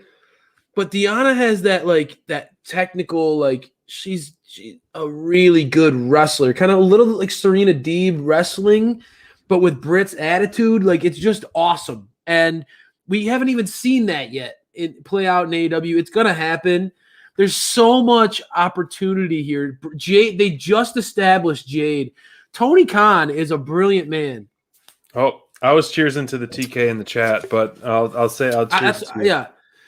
Like that, dude, they just established, you and I are still talking about Jade, and it's days later. Yeah. I'm a geek for Britt Baker. Like, I'm just a hardcore fan of hers. I just think that she's legitimately one of my favorite wrestlers, not women's wrestlers. Britt Baker's one of my favorite wrestlers in AEW. Okay? Right. I think that she's the women's equivalent of MJF, personally. Yeah, you said that time and time again. And then I look at I look at Thunder Rosa. There's so much talent in this division. How I would book it, I talked about it. I think that I honestly think that the most interesting angle is if Britt becomes champion. Mm-hmm. No, win. When Britt becomes champion, there you go. You have so many contenders. Then you have a heel champion who she can play that cowardly role really well. She talks she talks more smack. She's as good of a smack talker as there is in wrestling. You talked about it, SPD. The women's title needs to be in the forefront, right? Mm-hmm. Who better than Britt Baker? Who better than Britt Baker? Like when putting her in those segments with Tony Khan and all that stuff, like AEW games, she was there. Britt with the gold makes a lot of sense. And then you have her play a cowardly role against Jade, who has been dominant. You build Jade as a potential face challenger, right, to Britt, because people are chomping at the bit for the stardom of Jade. And by the time Britt gives her a chance, which Britt will dodge Jade as long as she can. It would be gold for that television. And then you have Thunder Rosa and Britt feud. Britt always kind of had that back and forth with Thunder. Have that be her thorn in her side for her entire reign. Make that be real, right? I think that Britt could carry this division to new heights. I think that they've already established multiple stars in this division. People don't realize Jade, Thunder, Deeb, Riho. Now Rio is going to get established. Countless stars, and Britt is the brightest one of them all. And if you put her with the gold and you have her be the focal point where all these other amazing challengers challenge her, you already have Rio as a face. Sheeta's a face. Thunder Rosa's a baby face. You forgot Nyla Rose. You forgot Red Velvet. We forgot Penelope Ford. Bro. Yep. There's a lot of stars. These are all people. Tay Conti. We like Ty. It's Ty Conti, I think. Ty. Reba or Rebel? It's Rebel. Anna Jay, when she comes back, people are going to be chomping at the bit for her to get an opportunity because we're all rooting for the Dark Order, right? There's so much there in the women's division. I think AEW needs to make the smart decision and put the belt on the bankable star, then allow the AEW women's universe to revolve around the biggest and brightest star, just like our universe does. We revolve around the sun. DMD. Spell it out. I'll do it. Just you got to spell it backwards for the camera. Yeah, I messed up. Sorry. See that, and Britt wouldn't have done that. That's why she's the pro, and I'm just a rookie. But I think that there's so yes, as MJF would say. I think that there's so much potential if you have her be the focal point and you have all those other characters revolve around her. I think we want to see Thunder. We want to see Jade. Nyla could be a natural contender because she already beat Britt in the tournament. There's just a lot there, right? So, yeah. We do need the DMD dental plan for sure. I love that. It's an exciting time for sure, and I think You're going to bed? I really hope that we see some more storylines and more of this women's division developments after Sunday. Or I'll even give it till next Wednesday. So next week, Friday Night Flights and Fights, we can really revisit this and be like, oh my gosh, what happened? Like, I think something needs to happen after that Sheeta match. Mm-hmm. You really need to. You can't just have a clean win and then be done with it. Mm-hmm. It would be to the me spotlight a huge is missed there. opportunity. Yeah, have somebody get involved after that match. And Mindrunner, you just said it right here. We were clamoring, Crayfish and I were clamoring for the longest time. We were petitioning. We put polls out. We were doing everything. You guys were retweeting it. Thank you. And Thunder. We're going to quote it. We're going to tag them on Instagram for this so they do see this. We've been clamoring it since the beginning of this. And we need the fans to share this too because Thunder Rosa, yes. Yeah, and Britt Baker, we wanted them to main event Beach Break. Thunder Rosa and Britt Baker are going to main event a show this year for sure. They deserve it, and that's what's going to change the landscape for the AEW Women's Division. Period. Man. Yeah, and they can carry it. They can. Mm-hmm. They can do it. They have a lot of stars. They have a lot of competitors to really establish the division and establish each other. And it's exciting. So when Sheeta drops the title to Britt eventually, you still like. Someone commented about where do you put Rio? Rio can be mixed in there. I don't know. Maybe eventually you put her with a tag or something. She's too good not to be featured, just like Nyla Rose is too good not to be featured.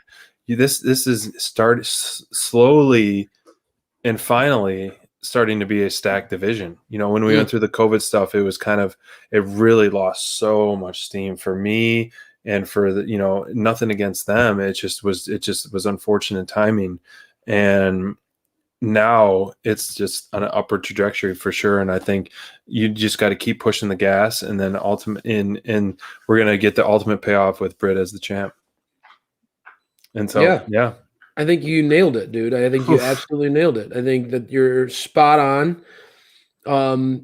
I really hope that we see that in the coming weeks. And again, Britt said that we're going to really enjoy what's in store. So when we talked to Britt, that was something that came out. She left it like that, and I think she knows the Dynamite download. I think that she knows that we're huge advocates for her and the ability for her, for particularly Britt Baker versus Thunder Rosa to main event a pay-per-view. And I don't think that that's too hard to ask. I think that match legitimately could and should do that.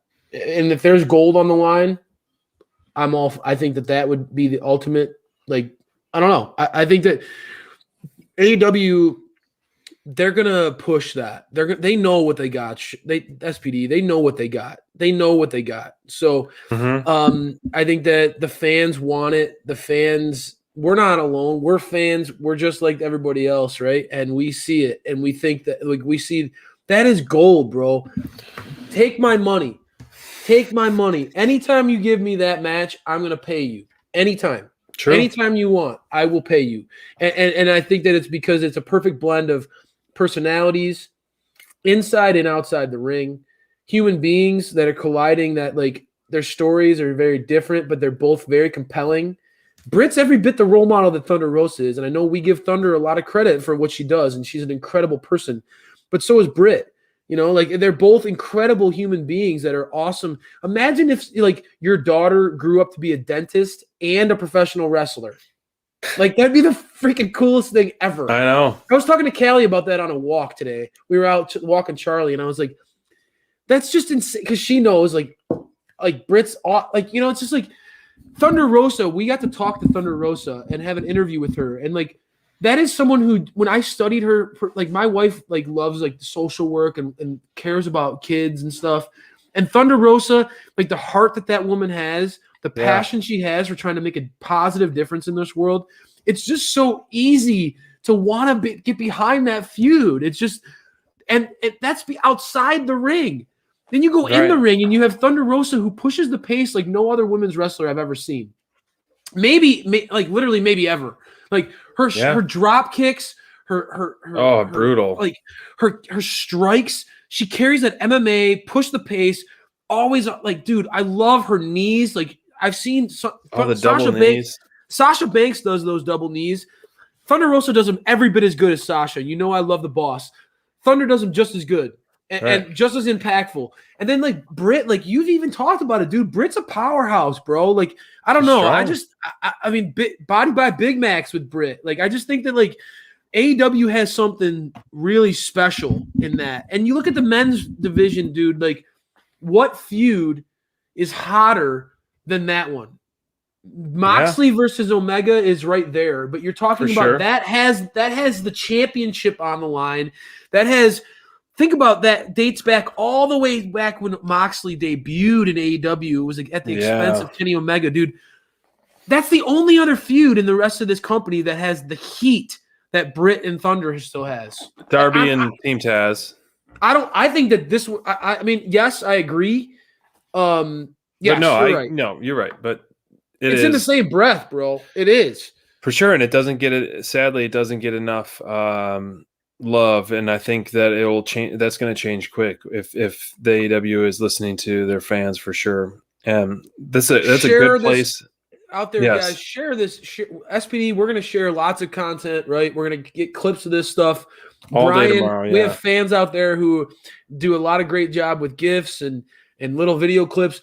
Share that stuff, man, because the performers need to hear this. Give the people what they want. The performers need to hear this stuff because, man, like you and I learned this week, you can't even have a positive post about a professional wrestler like Lance Archer, and he tries to engage our content, and then people are negative about him. It's just like we need to get that positive message out to the performers. They need to hear us because, and honestly, in today's era, more than ever, right? Because social media can be very toxic. We know it just as regular people. Can you imagine being them? And then second, with limited attendance, with them not being able to travel and do tours, imagine if they got to go to Chicago.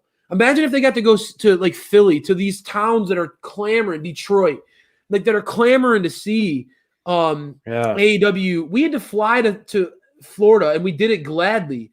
But the professionals need to hear this kind of content, that we're building them up. And that's why I love our fans. I love what Dynamite Download stands for. If you're a fan of ours, thank you for tagging us and stuff. Keep pushing this stuff. The performers really need to hear this. And I believe in that in my heart. And that's why like I'll stay up late at night with you guys and I'll talk about Dynamite and I'll keep pushing because I believe that it's important that we as fans approach it as fans and supporters in life. Why tear down people that you care about? Why tear down people who are chasing their dreams, dude? That is a unique path to become a professional wrestler. We've talked with enough interviews now, SPD.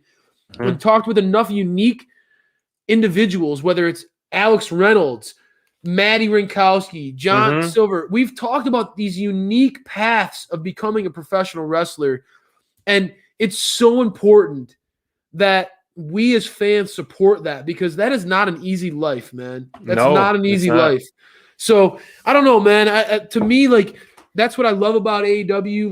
Like these people took a risk on this on themselves, and they tried to. They went all in. They're boundless, and they are undeniable. And I think we should all try to be undeniable as like AEW supporters. That's what I love, man. I don't know. I think that we're onto something, SPD. I really do. I believe that we are. I really believe that we are onto something, my friend. You are spot on, man. You really maybe it's the whiskey talking. No, but Reverend Crayfish is on a roll tonight. Preach, brother, and that's a good place to kind of close the chapter on this week's Friday Night Flights and Fights.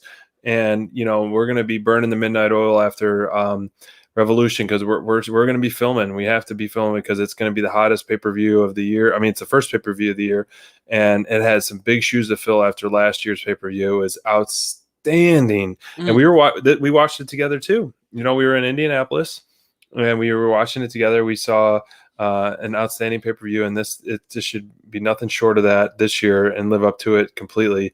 And we'll be you guys can check our show out Monday morning or Monday afternoon whenever you guys get up, or if you want to tune in live, we'll be streaming it live right here on our YouTube for sure.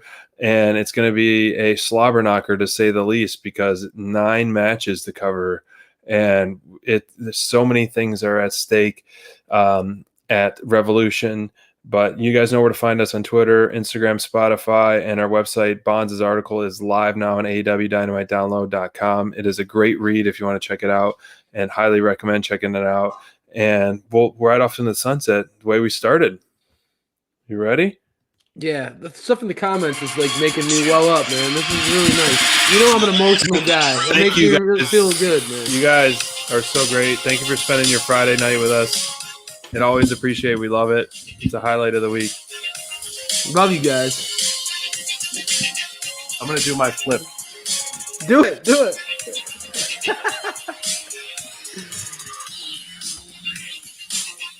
PK, baby. Let's go.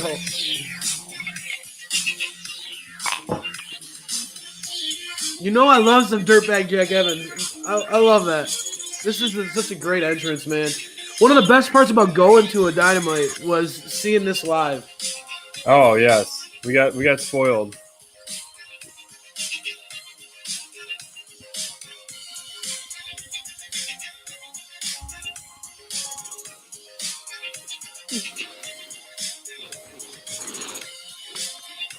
You guys, thank you so much for joining us. We will talk to you guys later. And the tree, it wouldn't be a Friday night without the tree. Have a good night, everyone, and we'll see you tomorrow green, and TH2 Sunday. style, baby. AEW Revolution before you know it.